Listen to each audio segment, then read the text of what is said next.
Selamat berjumpa kembali dengan kami, channel Film Legenda Nusantara. Dalam channel ini, kami akan menyajikan cerita-cerita legenda, cerita-cerita sejarah Nusantara, kejayaan Nusantara.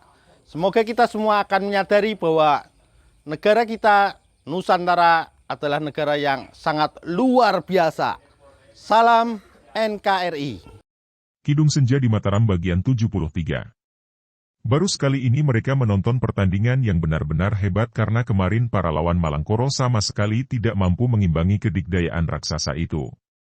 Akan tetapi sekarang, dia bertemu tanding yang memiliki kesaktian seimbang. Papan panggung sampai berderak-derak menahan gerakan kaki kedua orang yang sakti mandraguna itu dan belasan jurus terlewat tanpa ada yang terdesak, apalagi kalah.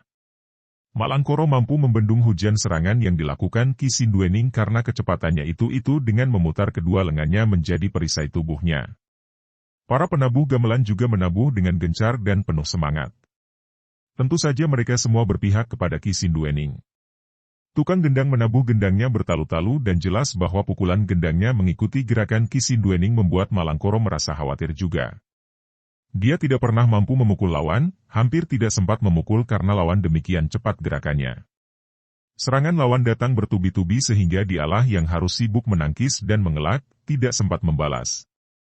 Kalau dilanjutkan seperti ini, bagaimana dia akan mampu menang, pikirnya. Diam-diam dia berganti siasat. Dia mengerahkan aji kekebalannya, kemudian sengaja bergerak lambat untuk memancing serangan lawan yang akan disambutnya dengan kekebalan, akan tetapi pada saat yang sama, dia dapat membalas serangan lawan. Melihat lawan mengendur dan gerakannya agak lambat, Ki Sinduening mengira bahwa lawannya mulai bingung dengan desakannya yang mengandalkan kecepatan. Dia pun mengerahkan tenaga pada tangan kanan lalu menyerang dengan hantaman keras pada dada yang bidang itu. Haiyit! Des! Tangan kanannya bertemu dada yang keras dan kenyal seperti karet sehingga tangannya mental kembali, dan pada saat itu, hanya selisih 1 detik, pada saat tangannya memukul, Malangkoro yang memasang dada untuk dipukul, juga menggerakkan tangan menampar, ke arah lengan lawan. Ki Sinduening sempat menarik leher dan kepala ke belakang, akan tetapi pukulan itu masih mengenai pundak kirinya. Des!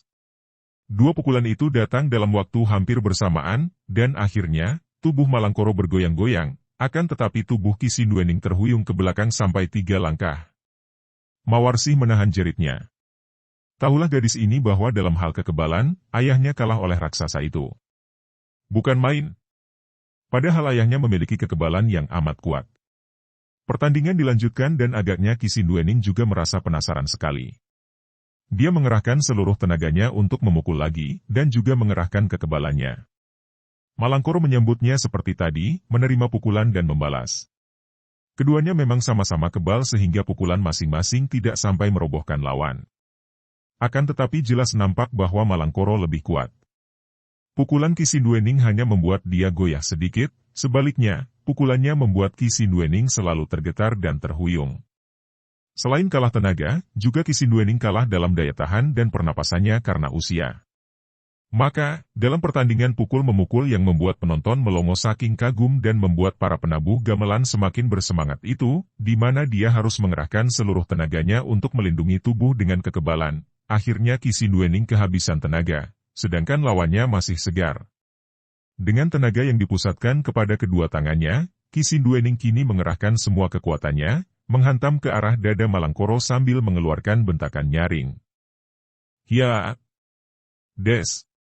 Hebat sekali pukulan ini, dan sekali ini, tubuh Malangkoro terhuyung ke belakang sampai 5 langkah. Tentu saja mereka yang berpihak kepada Ki Sinduening, bersorak melihat ini. Akan tetapi, tiba-tiba Malangkoro menerjang ke depan, kakinya menendang dibarengi bentakan nyaring dan disusul dorongan kedua tangan, des. Dan tubuh Ki Sinduening terlempar dan jatuh di dekat Mawarsih.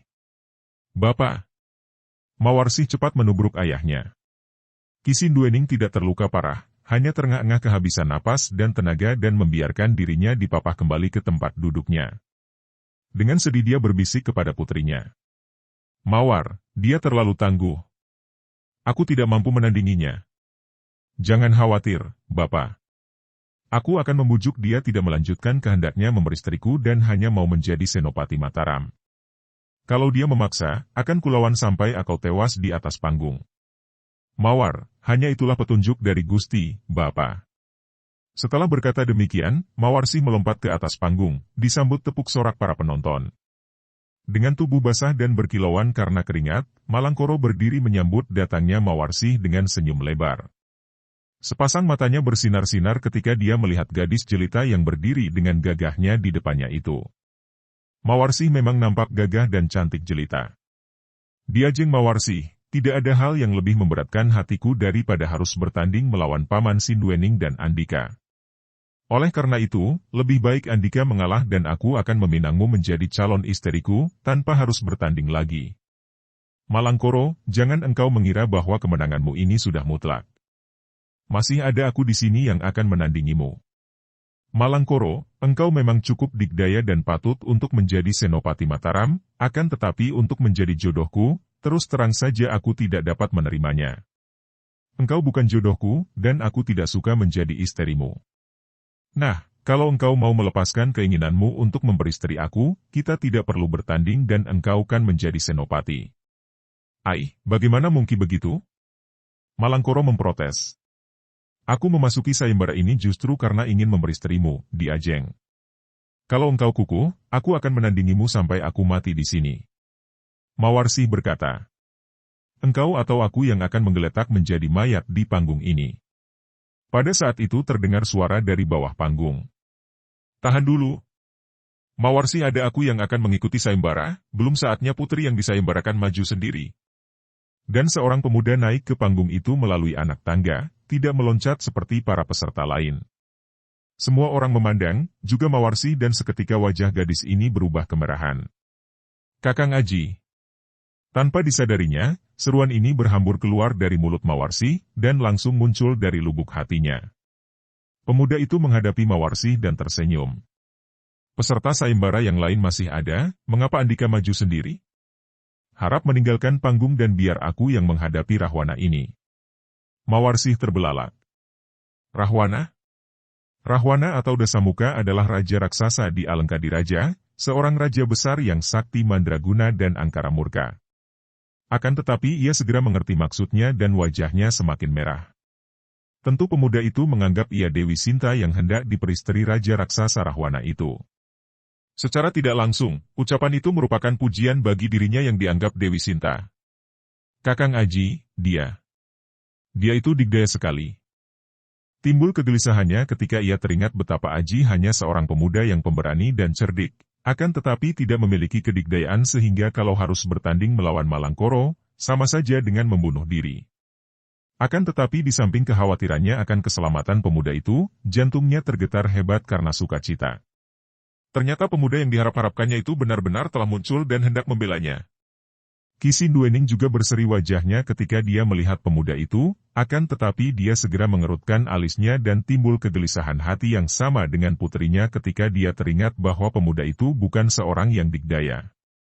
Adapun para penonton menjadi terheran-heran melihat munculnya peserta sayembara yang baru muncul setelah pertandingan mencapai babak terakhir.